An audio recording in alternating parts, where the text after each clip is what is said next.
세상의 모든 지식 언더스탠딩. 롯데그룹 어쩌다 이렇게 됐나 네. 라는 주제 같아요. 네, 근데 그게 또 무슨 러시아하고도 관련이 있다고 해서 김상우 기자님이 취재해 오셨습니다. 어서 오십시오. 네, 안녕하세요. 롯데가 김상훈입니다. 요즘 그 이른바 지라시 맞습니다. 엄청 많이 나오고 있죠, 롯데. 그래서 최근 기사 보니까 롯데가 그 지라시 작성 유포자에게 신용훼손 저 이런 죄가 있는지도 몰랐습니다. 신용훼손죄가 있어요? 신용훼손죄가 명예훼손이 아니라? 있죠. 명예훼손이 내 아니라 신용을 신용훼손. 훼손했다? 맞습니다. 법인은 신용훼손이구나. 개인은 그렇죠. 명예훼손이고. 그래서 신용훼손 혐의로 경찰에 수사 요청을 했을 정도인데 오늘 제가 설명을 드릴 거는 롯데는 왜 이런 위기에 빠진 건지, 뭐 벗어날 수 있는 건지, 이게 오늘 드리는 얘기가 사실 우리나라 석유화학 산업의 미래에 관한 이야기이기도 해요. 뭐 결론 조금 암울하기는 한데 롯데가 이 위기를 과연 타개할 수 있을까? 뭐 이런 말씀을 조금 드려보겠습니다. 롯데가 좀 위기는 위기입니까? 네. 롯데가 그룹이 조금 유동성 위기를 맞기는 했죠. 예. 그 롯데 케미칼이 롯데그룹의 사실상 캐시카우 역할을 과거에 많이 해왔죠. 예. 뭐 쇼핑이라고 하는 뭐 한 축이 있기도 하지만 또 다른 한편에서 케미칼이 굉장히 돈을 많이 벌어서 그룹에 어떤 현금을 주는 역할을 했는데 근데 보통 기업들이 그 뭐 필요한 돈을 조달을 할 때 회사채를 많이 찍잖아요. 그래서 만기가 돌아올 때마다 이걸 갚으면 되는데 사실 이 지금 남아 있는 회사채가 한 2조 정도 돼요.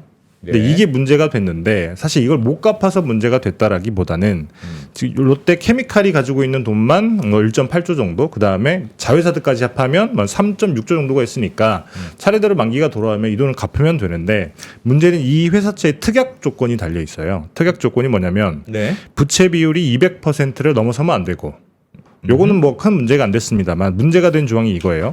최근 3개년 평균을 기준으로 봤을 때 이자 네. 보상 배율이라고 하는 게 5배를 넘어서면 안 된다. 이자 보상 배율이라고 하는 게 감가상각전 영업이익이라고 하는 게 있잖아요. 영업을 네. 해서 벌어들인 현금에서 원래는 우리가 재무제표에서 볼 때 영업이익은 여기에 감가상각비를 다 제외를 하는데 요거를 포함한 영업이익을 이자 비용으로 나눈 배율, 요걸 얘기하는데, 그러니까 뭐 말 그대로 내가 하여튼 벌어들인 돈으로 이자를 얼마나 잘 갚을 수 있냐. 그런 들으죠. 그러니까 이자 예 맞죠. 네, 뭐 이런 건데, 돈 벌어들인 게 이자 내는 돈보다 몇 배를 지금 벌고 있느냐. 그렇죠. 그래서 이 특약이 달려 있는 회사채가 있는데 잠깐 슬라이드 보여드리면 이게 지난 한 12년간 롯데케미칼의 이자 보상 배율 추이를 제가 다 뽑아와 봤습니다. 예. 보시면 알겠지만 2022년 전까지만 하더라도 보통 낮아야 10배였어요. 그러니까 뭐 내는 이자보다 항상 돈은 뭐 10배 정도 벌었던 그런 굉장히 돈을 잘 버는 회사였던 거죠. 보시면 알겠지만 2016년에는 41.5배니까 이자 내는 것보다 41배나 돈을 더 많이 벌 만큼 굉장히 현금 흐름이 탄탄한 기업이었는데, 여기 보시면 2021년에 31.8배였는데 2022년에 1.2배로 확 떨어집니다. 그리고 2023년도 2.2배. 그다음에 올해는 뭐 3분기 누적 기준이긴 하지만 0.9배. 아까 전에 그 5배를 넘기면 안 된다고, 5개 밑으로 가면 안 된다고 그러지 않았어요? 맞습니다. 그래서 사실 2022년부터 1.2배니까 이때부터 5배 밑으로 떨어지긴 했는데 이게 3개년 평균 5배 이상이에요. 그렇다 보니까 지난 2023년까지는 문제가 안 됐던 게 2021년의 숫자가 너무 높았던 겁니다. 아하. 그렇다 보니까 2023년까지 최근 3개년 평균으로 봤을 때는 5배가 넘어요. 예. 그래서 문제가 안 됐다가 이제 올해 하반기에 이제 반기 지나고 난 다음에 3분기 들어서 이게 문제가 되면서 이제 기한이익 상실 사유가 발생을 한 거죠. 기한이 상실이면 빚 갚아라고 할 수 있다? 그렇죠. 기한이익 상실이 되면 이제 채권자 입장에서는 야 네가 특약 조건 어겼으니까 바로 원금 갚아라고 할 수 있는 권리가 생기기 때문에. 빚 독촉이 들어올 수 있다? 맞습니다. 그래서 일단 그 사유가 발생을 해서 롯데 측이 부랴부랴 오는 19일에 사채권자 집회라고 하는 걸 열어서 예. 우리가 채권자들에게 양해를 구하겠다. 그래서 사실 이번에 그 논란이 됐긴 했지만 그 이전에도 비슷한 일이 있었습니다. 이미 7월에 한번 이 롯데케미칼이 미주은행한테 장기 차입금을 빌렸는데 이것도 똑같이 그 이자 보상 배율 특약 조건 때문에 이게 걸려가지고 빚을 갚아야 되는 상황이 됐는데, 그때는 미주은행이 그냥 한번 봐줬어요. 이거 적용 유예라고 하는데 웨이버라고 해서 야 요거 우리가 요 조건은 그냥 적용을 안 할 테니까 그냥 뭐 만기 될 때까지 뭐 그냥 알아서 갚아라 이렇게 한번 넘어갔는데 이번에는 좀 구찌가 크기도 하고 그다음에 사채권자들이 많이 있을 테니까 이제 사채권자들을 만나서 우리가 직접 얘기를 들어보고 적용 유예를 해달라고 요청을 하겠다라고 밝힌 상황입니다. 아니 근데 궁금한 게 네, 어차피 이제 돈을 빌려는 와야 돼. 기업 입장에서 항상 돈을 빌리는 게 일인데. 그렇죠. 채권 발행해서 돈을 빌렸을 거 아닙니까? 네. 근데 그냥 빌리면 금리 얼마, 너 신용도가 좀 불안하니까 금리를 좀 더 내라. 뭐 그런 건 있어도 이렇게 뭐 내가 돈 버는 게 3년 평균이 얼마가 되고 이런 기준들이 있어요, 원래? 원래 회사채 찍을 때도 뭐 신용도가 좋은 기업이면 굳이 그럴 이유가 없겠습니다만은 예. 뭐 롯데케미칼도 신용도가 좋았을 거라고 저는 미루어 짐작이 되는데 왜 그런지는 모르겠는데 이미 2010년 전부터도 계속 이런 회사채를 찍을 때 이런 특약 조건을 걸었더라고요. 최근에 걸었던 게 아니라 아, 내가 요렇게 나쁜 일이 있으면 내가 바로 보상해 줄 테니까 걱정하지 말고 빌려주세요. 그렇죠. 그때 당시에는 미루어 짐작한데 롯데케미칼이 우리가 생각하기에 이자 보상 배율이 5배로 낮을 이유는 없을 거야. 왜냐하면 그때만 하더라도 가장 낮은 게 10배 정도였기 때문에 이런 거는 그냥 달아주고 안심시켜주고 금리 조금 낮추는 게 우리한테 더 이득이겠지라고 계속 찍어 오다가 예. 이런 일이 벌어질 거라고 생각을 했는지 못했는지 모르겠습니다만 최근에 찍었던 회사채에도 똑같은 특약 조건이 달려 있어서 예. 그런 와중에 갑자기 이자 보상 배율이 낮아지니까 이제 특약 조건이 발동하게 되는 보니까. 상황이 된 거죠. 아, 야. 그래서- 자기들도 이런 일이 있을 줄은 몰랐나 보네. 그래서 이 특약 만기는 남아있기 때문에 예. 단순히 적용 예외가 아니라 이 특약 조건을 지우고 싶다라고 하는 게 지금 롯데 측의 요청이에요. 그렇겠죠. 그래서 앞으로도 자신이 없구나, 롯데는. 뭐 뒤에 설명을 드리겠지만 자신 없을 수밖에 없는 상황이 있어요. 그렇기 예. 때문에 우리가 롯데 월드타워 담보 이게 6조짜리쯤 되는데 이거 담보로 내걸 테니까 이 특약 조건 지워달라라고 해서 뭐 19일날 사채권자 집회를 열 텐데 뭐 그 예. 결론이 어떻게 나올지는 모르겠습니다만 롯데 입장에서는 조금 발등에 불이 떨어진 상황이죠. 그래서 그 무슨 롯데 월드타워 담보 내놓는다는 것도 그래서 나오는 얘기. 맞습니다. 그걸 지우고 싶어서 특약 조건을. 특약 조건을 지운다는 건 계속 적자를 보더라도 빚 안 돈 갚고. 내놔라는 얘기는 이제 못 하는 거다. 맞습니다. 아, 그 대신 요거 담보로 맡길게. 혹시 문제 생기면 요거 담보로 가져가. 영원히 그렇죠. 못 받을 일은 없도록 내가 담보로 제공할게. 그렇죠. 아, 그럼 롯데타워가 경매로 나오는 일도 있을 수는 있는 거네요. 그 누가 낙찰 받아 그걸? 롯데가 다시 낙찰받나? 누가 낙찰 받아? 설마 뭐 롯데타워가 뭐 경매로 나올까 싶기는 합니다만 이게 저도 재밌는 얘기를 그냥 했습니다만 이분들 입장에서 이게 담보 가치가 되려면 네. 무슨 어디 캐쉬를 담보로 줘서 뭐 아까 보면 이걸 한다든가 네. 뭔가 그 유동성이 있는 걸 담보로 줘야지. 네. 저게 돈 가치야 분명히 있지만 예를 들면 제주도를 담보로 할게. 원래 제주도 내 거거든. 그러면 제주도 네 거 맞구나라고 하더라도 야, 니네가 문제가 생기면 그럼 제주도를 팔아야 되는데 제주도를 누가 사니? 사야 그 낙찰 대금으로 우리 돈 빌려준 걸 가져갈 텐데 야 조금 작은 거 좀 해라. 작은 거 너무 크잖아. 근데 어쨌든 그 뭐지 전체 채권의 금액 자체가 2조니까 예. 물론 뭐 거기에 맞춰서 내놓을 수도 있겠습니다만은 뭐 여튼 롯데 입장에서는 롯데 월드타워를 담보로 내간다고 얘기를 했고 근데 그 담보를 받아줄지 말지는 사실 채권자들의 판단이긴 하죠. 판단해야 1% 된다. 말씀처럼 나 같으면- 그런 걱정이 있을 수도 있는 거고.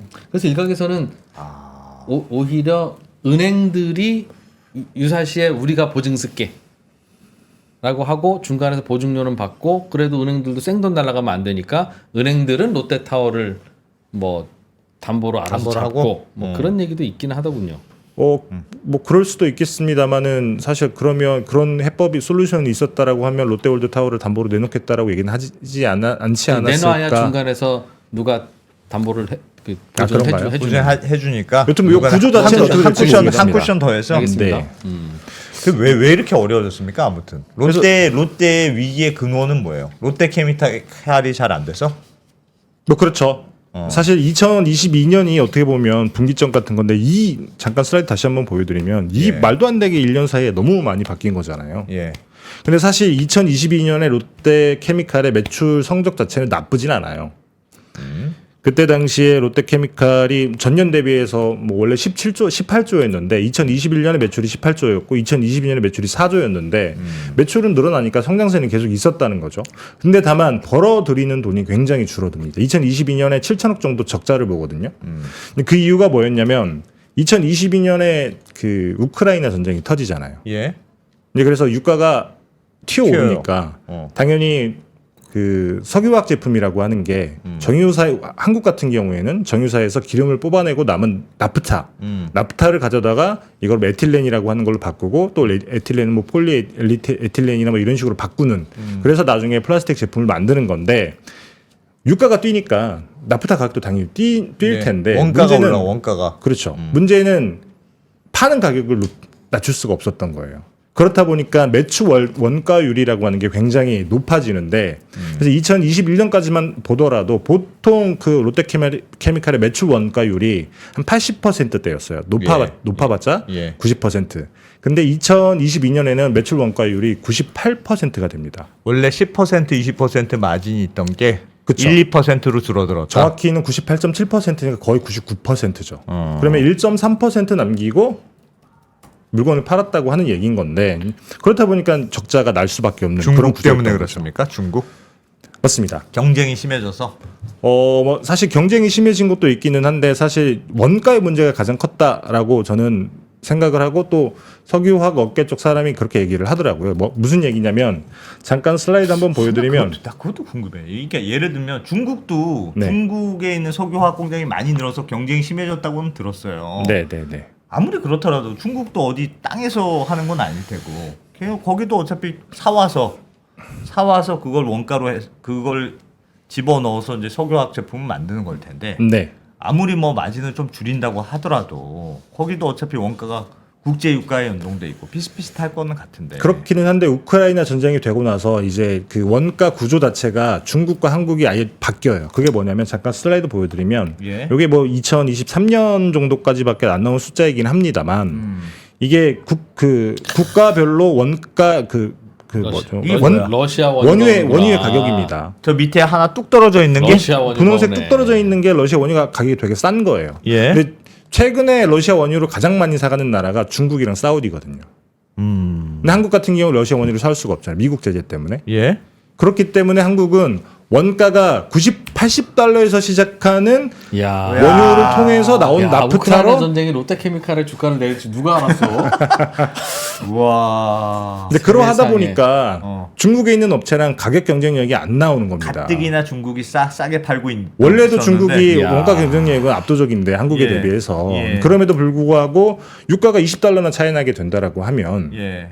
아 저건 못 이기죠. 이길 저건 수가 못 없죠. 이기죠. 난 아직 멀었다. 어떻게 저런 생각을 했을까? 그래도 2022년까지는 음. 잠깐 슬라이드 한번 보여드리면 요게 에틸렌의 그 기초 화학 제품의 원료가 된 에틸렌이 굉장히 석유화학 기업한테는 중요한 건데 예. 에틸렌의 대중 수출을 보면 2022년까지 늘어나기는 늘어나요. 이거 피크점으로 해서 계속 내려오는 이유가 이때부터 중국이 2022년도부터 훨씬 싼 가격에 에틸렌을 내놓기 시작하니까 당연히 중국에 팔 수 있는 물량도 줄어들게 되는 겁니다. 예. 근데 그러하다 보니까 롯데케미칼 같은 경우에는 이 기초화학 제품을 굉장히 70% 정도가 매출 비중을 차지하고 있거든요. 그렇다면 롯데케미칼 입장에서는 뭐 방법이 없는 거예요. 롯데케미칼뿐 아니라 우리나라 화학업체들은 다 그냥 고전을 면치 못하겠군요. 그렇죠. 일단은 이 원가 이점에서 우리나라 화학 기업들이 절대로 중국이나 사우디의 그 화학 기업들을 이길 수 없는 이유 자체가 일단은 우크라이나 전쟁이라고 하는 구도 때문에 만들어졌고, 예. 그리고 또 하나 최근에 만들어지는 게 뭐냐면 이것도 뭐 한국에 있는 화학 기업들이 굉장히 이겨내기 힘든 구조적인 문제 같은 거긴 한데 최근 그 석유 화학 기업들 말고 정유업계에서 굉장히 유행처럼 번지고 있는 것 중에 하나가 COTC라고 하는 그 제조 법이 뭐예요? 있습니다. 이게 뭐냐면 COTC? 그게 뭐예요? 크루드 오일 투 케미칼이에요. 크루드 오일 투 케미칼. 크루드 오일에서 케미칼로 어떻게 하느냐? 그게 뭐예요? 바로 가는 건데 잠깐 보여드리면 이게 석유 정유 산업에서 이제 원유에서 가솔린, 납사, 등유, 경유 이런 것들을 정제를 하잖아요. 예. 그럼 이 나프타를 가져다가 이제 석유화학 기업들이 뭐 기초 유분, 그 다음에 합성 수지 이런 것들을 만드는 건데 그래서 석유화학 기업들은 보통 NCC 나프타 분해 시설이란 걸로 이런 기초 유분이나 합성 수지를 만들고 이제 그걸로 이제 플라스틱을 만드는 이런 구조로 이어지는 게 우리나라 석유화학 기업의 기본적인 제조 프로세스인데 예. 잠깐 요 슬라이드를 보여드릴게요. 이게 뭐냐면 이게 크루드 오일 투 케미칼이라고 하는 방식이에요. 예. 이게 정유 업체가 굳이 석유화학 기업에게 나프타를 팔지 않고 야 보니까 그냥 우리가 원유에서 나프타를 많이 뽑아가지고 그 다음에 플라스틱의 원재료가 되는 거를 만들어서 팔면 그게 더 돈이 되더라. 라고 생각을 해서 정유업체들, 특히나 사우디 아람코나 뭐 중국의 시노펙 같은 정유업체들, 한국에도 있습니다. GS 칼텍스, 그 다음에 S-오일 같은 이런 정유업체들이 이런 시설을 아예 만들어 버리는 거예요. 그럼 석유화학 기업 입장에서는 이런 석유화학 롯데케미칼 같은 경우에는 나프타를 사와야 되잖아요. 예. 일단 나프타를 팔려고 하는 사람이 줄어들 테고, 그 다음에 이 COTC 방식이라고 하는 게 이렇게 정유업체를 통해서 나프타를 가져와서 만드는 것보다 효율이라고 할까요?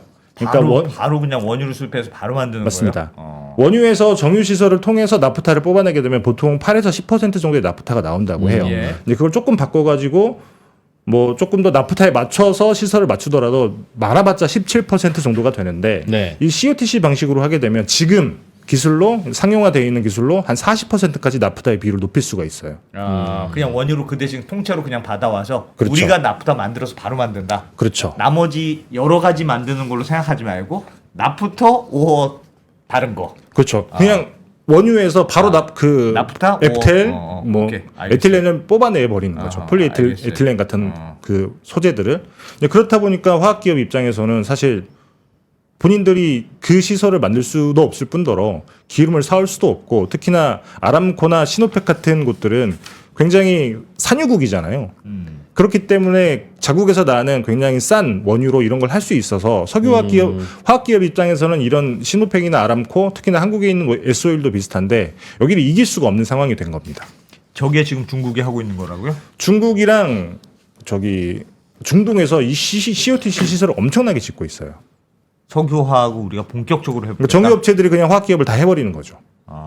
그래서 정유기업 입장에서는 기름이 쌀 때는 이쪽에 있는 정유 시설로 기름을 뽑아내고, 기름값이 조금 떨어진다 싶으면 이쪽에서 있는 화학 처리 시설을 통해서 그냥 플라스틱 원재료를 생산하고, 이런 식으로 사이클을 2개 한꺼번에 돌릴 수 있는 거예요.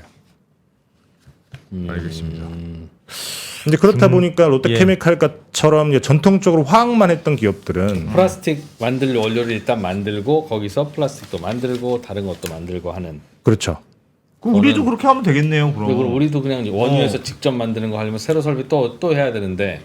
우리도 뭐 그렇게 할 수 있어. GX 칼텍스라든지 뭐 S-오일이 그런 방식의 시설을 지금 이미 지었고, S-오일 같은 경우에는 굉장히 큰 시설을 울산에 짓고 있죠.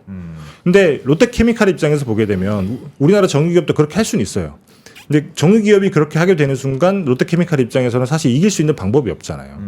그렇다고 해서 롯데케미칼이 갑자기 원유를 사올 수 있는 것도 아니고. 근데 그러하다 보니 전통적인 화학기업들은 설 자리가 계속 줄어들 수밖에 없는 겁니다.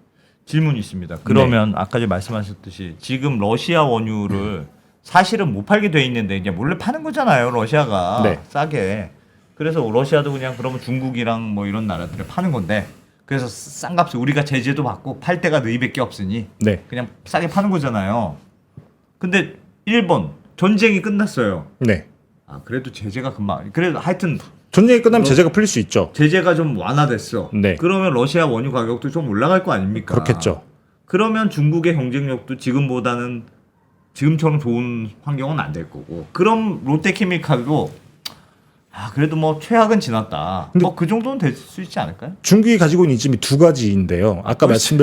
아까 말씀드렸다시피 첫 번째가 지금 러시아산 원유의 싼 예. 가격, 값싼 러시아산 원유. 두 번째는 말씀드렸던 COTC. 이게 아예 달라요, 효율이.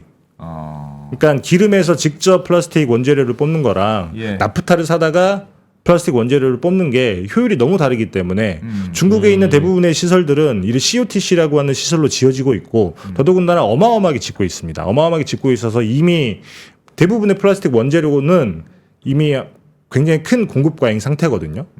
근데 이 와중에 굉장히 싸게 뽑을 수 있는 COTC라고 하는 시설을 가지고 있는 중국이나 그 다음에 산유국인 중동에 있는 업체들을 과연 롯데케미칼이 이길 수 있을 것인가? 그 문제가 남아 있다는 거죠. 이거는 사실 전쟁이 끝난다고 하더라도 없어지는 구조적인 문제인 거예요. 그래서 잠깐 슬라이드 보여드리면 이게 전 세계 그 플라스틱 원재료들 초과 공급되는 양을 보여주는 거거든요. 밑에 깔려 있는 게 에틸렌이고 그다음에 프로필렌 이런 원재료들인데 이미 2023년 놓고만 봐도 굉장히 많은 양이 공급 과잉이 돼 있는데 저건 중국 때문에 그렇습니까? 그쵸. 중국이나 뭐 그다음에 중동에 있는 업체들 아람코 근데 여기서 살아남을 수 있는 곳들은 굉장히 효율적으로 싼 가격에 뽑아낼 수 있는 곳들이 살아남는 거예요. 그렇겠네. 근데 그게 COTC 같은 시설을 갖고 있는 데가 되는 그리고 원가 거고. 경쟁력이 있다 싶으면 캐파를 이빠이 늘리겠죠. 맞습니다. 누가 나보다 싸게 팔겠어? 다 내 거지 시장. 원래 저렇게 막 중국이 하고 할 때는 우리는 고부가 가치로 가. 그 저가는 너희가 해. 우리는 비싼 것만 팔아. 뭐 그런 거 없습니까? 그게 사실 어려운 문제이긴 한데 비싼 짜장면 같은 거지. 스테이크도 좀 올리고 좀 짜장면 같은 같은 거야. 자영업 팔아도 이렇게 해서 좀 비싸게. 근데 그러면 덩치를 줄일 수밖에 없는 게 그런 전략을 선택한 게 일본의 화학기업 같은 곳들이거든요. 예. 우리 한국 같은 경우에는 에틸렌 생산 능력으로 봤을 때 전 세계 4위예요. 앞에 있는 곳들이 다 미국, 사우디, 중국 이런 나라들입니다. 산유국이잖아요. 굉장히 싼 그 원가 경쟁력을 가지고 폴리에틸렌 같은 걸 만들 수 있는 나라들인 건데 예. 그 안에 한국이 껴있다가 그때까지는 우리의 덩치가 중요하다고 생각을 했었는데 너무 공급 과잉이 심해지다 보니까 그러면 일본처럼 이제 고부가 가치 제품들로 바뀌어가야 되는데 그렇게 되면 덩치가 줄어들 수밖에 없는데 만약에 롯데케미칼의 대표이사라고 해보시죠. 그러면 매출을 줄이고 수익성을 늘리는 판단을 하시겠습니까? 쉽지 않은 선택이었다는 거죠. 그렇겠죠. 그래서 뭐 지금은 어쨌든 스페셜티라고 해서 고부가치 제품들로 가겠다라고 네. 얘기는 하고 있는데 하고는 있는데 그게 쉽지는 않죠. 기존 걸 또 포기하고 해야 되니까. 그래서 보시면 우리나라가 에틸렌 생산 능력으로 4위였는데 이게 2023년이 되면 이렇게 바뀌어요.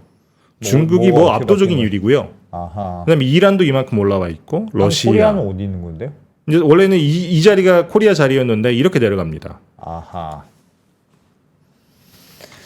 야, 우리나라 화학산업도 쉽지 않겠네요. 중국 때문에 어렵다는 얘기는 듣긴 들었는데. 굉장히 많은 것들이 몰려서 한꺼번에 다가오는 느낌이라고 할까요? 그래서 원래 뭐 사실 COTC가 지어진다라고 하는 게 갑자기 생긴 건 아니거든요.